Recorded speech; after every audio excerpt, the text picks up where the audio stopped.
मुझे याद है कि मैं एनाटॉमी तो मैंने कहा कि बेस्ट मोस्ट में है ना, उसमें परफेक्ट हूँ, बट ऐसा कुछ नहीं था। मेरा वहम हाथ टूट गया। एग्जामिनर सेम चीज़ पूछता है, बट ये है कि चीज़ें घुमा देता है, जो बार-बार मतलब मल्टीपल टाइम्स रिपीट हुए। फॉर एग्जांपल आपका जैसे नर्व हो गया, अपर लिम्ब में मस्कुलर टिटेनस नर्व हो गई, रेडियल नर्व हो गई, रिवीजन कितनी जरूरी है? देखो 3 से 4 बार, 4 बार तो मिनिमम, 3 से 4 बार तो मिनिमम बनता है। और जिस तरह से करना है वो मैंने तरीका आपको बता दिया है। पहली बार में पूरा पढ़ेंगे, दूसरी बार में मेन टॉप पॉइंट पढ़ेंगे, तीसरी बार। हेलो दोस्तों, मेरा नाम जीतू प्रधान है और मैंने जनवरी 2023 एफएमजी में 179 मार्क्स हासिल किए हैं। तो आज की वीडियो में मैं बताऊंगा कि एनाटॉमी मैंने कैसे की और एनाटॉमी करने का बेस्ट तरीका क्या है। मतलब जो मुझे लगा मैं अपनी एक्सपीरियंस से वो बताऊंगा, और जो एनाटॉमी करते हुए मैंने गलतियां की हैं वो भी मैं आपके साथ शेयर करूंगा ताकि आपको फ्यूचर में हेल्प मिले। ठीक है, तो एनाटॉमी मैंने कॉलेज टाइम पे पढ़ी थी। जैसे फॉर एग्जांपल मसल्स के नेम हो गए आपके, और बोन्स के जो पार्ट होते हैं, मीडियल एपिकोंडाइल, लैटरल एपिकोंडाइल, ये सभी है ना।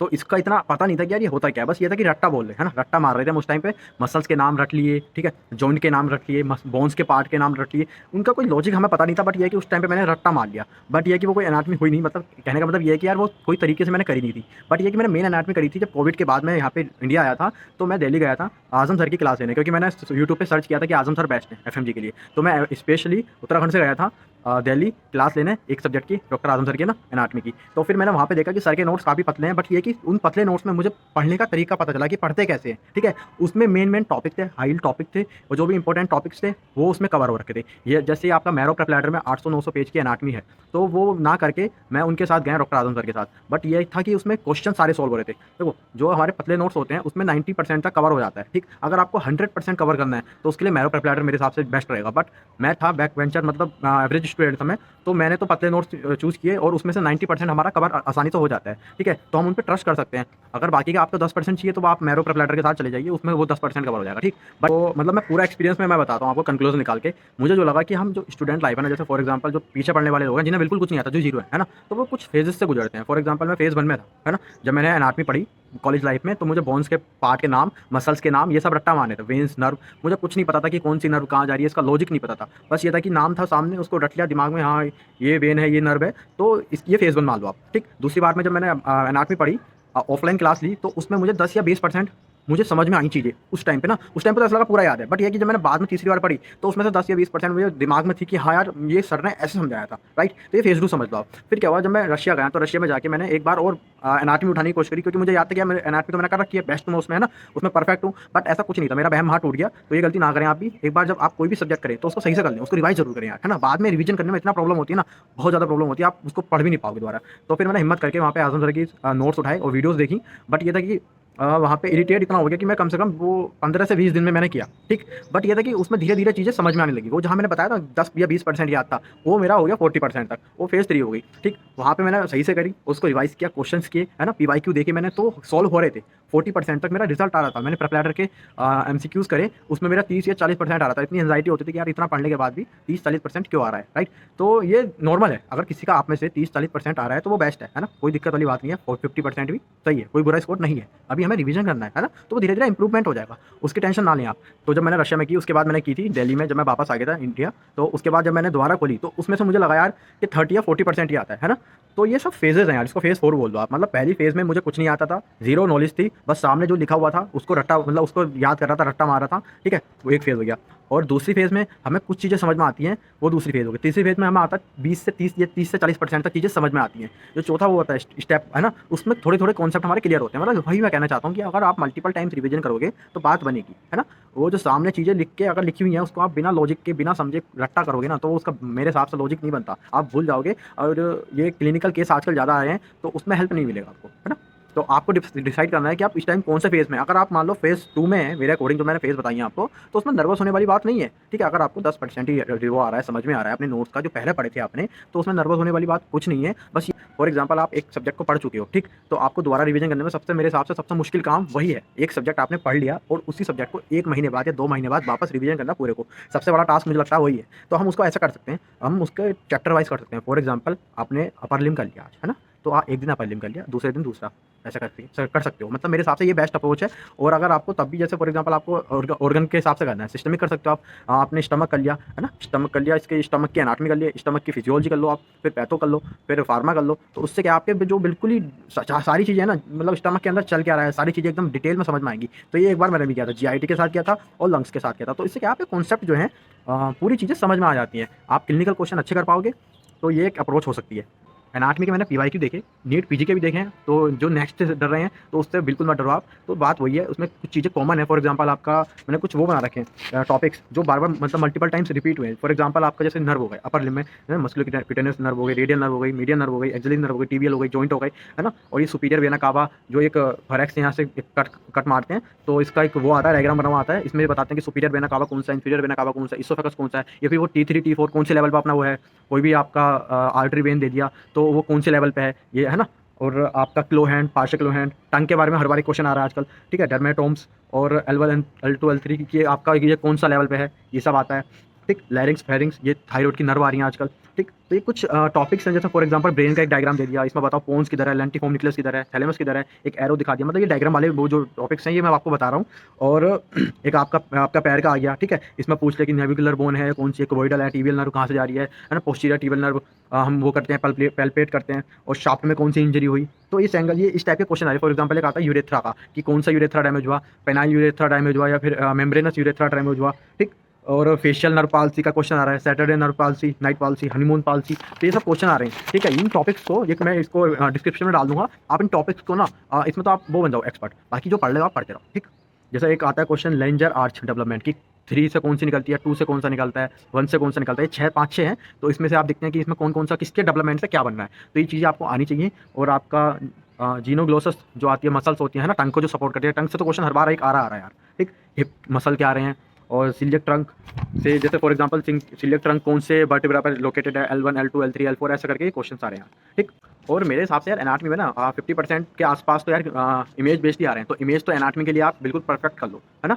और 50% मान लो आप क्लिनिकल भी आ रहा है, कुछ लिखा हुआ आ रहा है, वन लाइनर भी आए हैं उस क्लिनिकल में, तो आराम से हो जाएगा, है ना?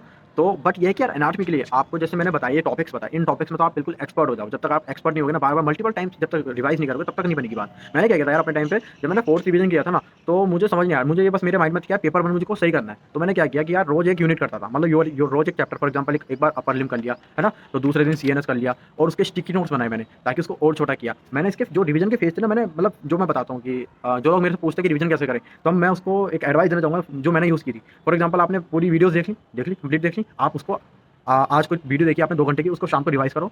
जैसे ही आपका पूरा सब्जेक्ट हो जाए, उस पूरी चैप्टर को या पूरे उसको सब्जेक्ट को पूरा रिवाइज़ कर डालो एक बार, जो-जो लाइन लिखी है। एक रिवीजन हो गया, ठीक? दूसरे रिवीजन में हम क्या करेंगे, मेन पॉइंट्स पढ़ते हैं। हर टॉपिक के मेन पॉइंट्स पढ़ेंगे आप, ठीक? तीसरे रिवीजन में आपको क्या करना है, मेन इंपॉर्टेंट टॉपिक्स और उनकी इमेज, है ना? जैसे फॉर एग्जांपल जो मैंने टॉपिक्स बताए ना, तीसरे रिवीजन में हमें यही पढ़ने हैं। जो जितने भी हमारे कॉन्सेप्ट बनने थे, बन गए। पहले रिवीजन में, दूसरे रिवीजन में हमारे कॉन्सेप्ट बन गए, जितने बनने थे, ठीक? दूसरे रिवीजन और तीसरे रिवीजन में हमें क्या करना है, हमें मेन टॉपिक पढ़ने हैं और इमेजेस करनी है। चौथे रिवीजन में हमें क्या करना है, जो मेन टॉपिक्स है ना, उनकी भी मेन जो वो है लाइन्स होती हैं ना, उनके जो मेन पॉइंट्स हैं वो करने हैं। तब यार 4-5 बार रिवीजन बनता है। मैंने ऐसे ही किया था कि अब ये तो है नहीं कि यार एक बार रिवीजन कर लिया तो पूरा पढ़ना है ना? फॉर एग्जांपल आपने 600-500 पेज की कुछ भी पढ़ रखा है। अब ये तो है नहीं कि हर बार जब भी आप पढ़ोगे तो 500 पेज ही पढ़ोगे, तो हमें उसमें से कम करना है ना? जितने भी आप पीवाईक्यू देखिए और जितने भी इंपॉर्टेंट पॉइंट्स हैं, है ना? एफएमजी सॉल्यूशन हो गया या फिर नीट पीजी के क्वेश्चंस हो गए, आप उनको देखें, उस पर देखें कि यार कौन-कौन से टॉपिक से ज़्यादा आ रहा है, तो वो टॉपिक को आप बिल्कुल एक्सपर्ट हो जाए यार, है ना? वही चीज़ है, वो उसी के बेस पे हमें 4-5 बार रिवाइज़ करना है। हर बार ये नहीं होता कि यार हमें पूरे के पूरे 600 पेज हर बार ही पढ़ने हैं। 4 बार, अब आपको लग रहा होगा कि मैंने मान लो 4-5 बार रिवीजन करा है, तो मैंने ये कोई है कि यार मैं 4-5 बार 500-600 पेज दोबारा बैठूँगा पढ़ने, ऐसे नहीं होता है ना? तो हमें पहली बार में तो पूरा पढ़ना होता है, दूसरी बार में उसके जो मेन पॉइंट्स है वो, तीसरी बार में मेन टॉपिक, चौथी बार में इन जो मेन टॉपिक हैं उनके भी मेन पॉइंट्स। तो इस हिसाब से हम 4-5 बार रिवाइज़ आराम से कर सकते हैं। उसमें बिल्कुल भी घबराने हमें बस स्मार्टली काम करना होता है ना? तो हम स्मार्टली काम करेंगे। जितने भी मेन टॉपिक बता रहा हूँ, इसमें से यार 50% अगर आ भी गया तो कुछ क्या बुरा है यार, है ना? कुछ लिमिटेड ही तो टॉपिक्स हैं यार ये, इसमें एक्सपर्ट बन जाओ। बाकी भी आपके सबकॉन्शियस माइंड में सेव हो जाते हैं। जितना भी आपने पढ़ा है, कॉन्सेप्ट बनाया है, वो सबकॉन्शियस माइंड में सेव आपके, तो वो आराम से हो जाएगा, ठीक? तो आजकल देखो आप लोग सुनते होंगे कि यार क्लिनिकल आ रहा है ना? इंटीग्रेटेड आ रहा है। तो यार मेरे हिसाब से तो यार इससे डरने की बात नहीं है। देखो मैं भी खुद पीछे बैठने वाला था, 10 मिनट 15 मिनट पर डे से पढ़ना स्टार्ट किया था। तो मेरे हिसाब से देखो मैं आपको सिंपली वे में समझा रहा हूँ। देखो फॉर एग्जांपल आपने पढ़ा होगा कंप्लीट क्लो हैंड कैसा होता है, आपका मीडियल और अल्नर नर्व डैमेज हो गई तो कंप्लीट क्लो हैंड होता है, राइट? तो अगर वही मैं आपको क्लिनिकल केस दे दूँ कि यार एक 20 साल का आदमी है, उसका रोड ट्रैफिक एक्सीडेंट हो गया, उसको लेकर गए हम इमरजेंसी रूम में, भागते-भागते डॉक्टर आया, डॉक्टर ने चेक किया कि इसकी रेडियल नर्व डैमेज है, सॉरी इसकी अल्नर नर्व डैमेज और मीडियल नर्व डैमेज है। तो आप बताओ उसमें कौन सी डिफॉर्मिटी होगी इसको, है ना? पार्शियल क्लो हैंड, या फिर बोल दिया कि सैटरडे नाइट पाल्सी या हनीमून पाल्सी, या फिर कंप्लीट क्लो हैंड, या कंप्लीट क्लो हैंड होगा ना, दोनों नर्व डैमेज कंप्लीट हुआ। तो इस टाइप से आ रहे हैं यार केस, है ना? तो चीज़ें वही हैं, बस ये कि एग्जामिनर घुमा के पूछ रहा है, ठीक है? पीवाईक्यू आप जरूर करें एनाटॉमी के लिए, मेरी एडवाइस है। और आप इमेज जरूर करें, और उसके बेस पे मल्टीपल टाइम, जैसे कुछ टॉपिक मैं बता रहा हूँ आपको, इसमें आप परफेक्ट हो जाओगे तो आराम से 70 to 80% इजीली ला सकते हो। मैंने इमेज यार थोड़ी सही से नहीं करी थी, ठीक? एनाटॉमी की, तो मेरी एक तो ये मिस्टेक रही। दूसरा कि यार मैंने जब पहली बार एनाटॉमी की थी तो मुझे लगा कि यार मुझे सब आ गया, ठीक? तो जब भी आप एनाटॉमी करो तो उसको हाथ के हाथ ही रिवाइज़ करते रहो, चीज़ें एकदम से समझ नहीं आएँगी। उसकी मैंने फ़ेज़ेज़ आपको बता दी, फ़ेज़ 1, फ़ेज़ 2, फ़ेज़ 3 जो भी आपको समझना है, स्टेप 1, स्टेप 2 कुछ भी समझ लो आप, है ना? तो अगर आप स्टेप 2 पे हो या फ़ेज़ 2 पे हो, चीज़ें नहीं समझ में आ रही, बिल्कुल नहीं आ रही, तो उससे घबराने की ज़रूरत नहीं है, आपको रिवीजन की ज़रूरत है। मेन चीज़ क्या है? रिवीजन की ज़रूरत है और चीज़ें समझने की ज़रूरत है। आराम से समझो, आराम से पढ़ो, कुछ अगर हेल्प चाहिए हो तो अपने साथ वाले से ले लो, नहीं चाहिए मतलब और भी चाहिए हो तो मेरे से पूछ लो यार, मुझे भी नहीं आता तो अपने कोई पढ़ाकू है जो साथी है उनसे पूछ लो, ठीक है? तो आराम से इकट्ठे पढ़ो और पॉज़िटिव सोचो, एक-दूसरे की हेल्प करो, बात बनेगी यार, है ना? तो सारे लोग हम डिज़र्व करते हैं यार, देखो खाने के साथ कॉम्प्रोमाइज़ करते हैं उधर, और भी चीज़ें हैं ना, फूड हो गया और बाकी चीज़ें थोड़ी चलती रहती हैं, तो इन चीज़ों के साथ हम कॉम्प्रोमाइज़ करते हैं, 6 साल, 5 साल वहाँ बिता के आते हैं, तो पास होना बनता है, हम डिज़र्व करते हैं, ठीक? तो आराम से पॉज़िटिव सोचेंगे, बस अपना बेस्ट दे दो यार, इन जितने भी आपको 1 साल बचा है, 2 साल बचा है, 6 महीने बचे हैं, तो इसमें आप स्मार्टली काम करेंगे हम और बात बन जाएगी, ठीक है? बाकी कोई भी और यार जब मैं रशिया था तो मेरे माइंड में एक क्वेश्चन बहुत बार आता था कि यार इंडिया आने से पहले कितने सब्जेक्ट मैं कर लूँ, ठीक है? एज़ ए बैक बेंचर मैंने यार 8 सब्जेक्ट किए थे, ठीक है? तो बट मेरे माइंड में था यार कितने सब्जेक्ट सफिशिएंट है। तो अगर आपने बिल्कुल भी पढ़ाई नहीं किया, आज जो मैं वीडियो डाल रहा हूँ, तो आप ना anatomy, biochem, physiology, patho, pharma ये 5 तो कर लो, है ना? कैसे भी कर लो यार, इसके सोर्स मैं बता दूँगा। देखो जैसे फॉर एग्जांपल एनाटॉमी, बायोकेम आप डॉक्टर आज़म सर से कर सकते हो। फिजियोलॉजी डॉक्टर आशीष सर हो गए और फार्मा गोविंद राय गर्ग सर हो गए। पैथो के लिए प्रीति मैम, माइक्रो के लिए प्रीति मैम, है ना? ये 6 सब्जेक्ट हो गए, 5-6 सब्जेक्ट हो गए। इसमें से 6 अगर आप कर पा रहे हो तो बेस्ट है। बट ये है कि यार जितने भी सब्जेक्ट आप कर के आओगे ना, इसको सही से पढ़ के आना। जैसे को मैंने बताया कि जो मुझे प्रॉब्लम फेस हुई कि यार बाद में रिवीजन का मन नहीं करता, सच में नहीं करता यार। जो जिस बंदे के सब्जेक्ट हो चुके हैं ना कोई भी पहले, और उससे मैं कह दूँगा अभी कि यार वो सब्जेक्ट दोबारा रिवाइज़ कर ले, नहीं हो पाएगा यार, ठीक है? सबसे हार्ड काम मुझे वही लगता है। तो आप जितने भी सब्जेक्ट करो, ये है कि यार सही से करके आओ। उसको रिवाइज़ करके आओ, उसके जो भी आप चीज़ें समझती हैं जिसे बोलते हैं कॉन्सेप्ट, कॉन्सेप्ट अपने पक्के करके लाओ उस सब्जेक्ट में, तभी बात बन पाएगी। और दूसरा क्वेश्चन होता है कि यार रिवीजन कितने ज़रूरी है? यार देखो 3 से 4 बार तो मिनिमम 3 से 4 बार तो मिनिमम बनता है और जिस तरह से करना है वो मैंने तरीका आपको बता दिया है। पहली बार में हम पूरा पढ़ेंगे, दूसरी बार में मेन टॉप पॉइंट पढ़ेंगे, तीसरी बार में मेन टॉपिक पढ़ेंगे, चौथी बार में हम मेन टॉपिक के भी मेन पॉइंट पढ़ेंगे। तो इस हिसाब से हमें रिवीजन करना है और इमेजेस देखनी है एनाटॉमी के लिए क्योंकि इमेजेस काफ़ी ज़रूरी है। और एक क्वेश्चन ये आता है कि रैपिड रिवीजन इनफ है क्या? यार रैपिड रिवीजन इनफ है, जिस हिसाब से मैंने कहा है उस हिसाब से आप पढ़ोगे ना कि टॉपिक के हिसाब से, है ना? तो बहुत स्मार्ट अप्रोच रहेगी और काफ़ी इफेक्टिव रहेगी।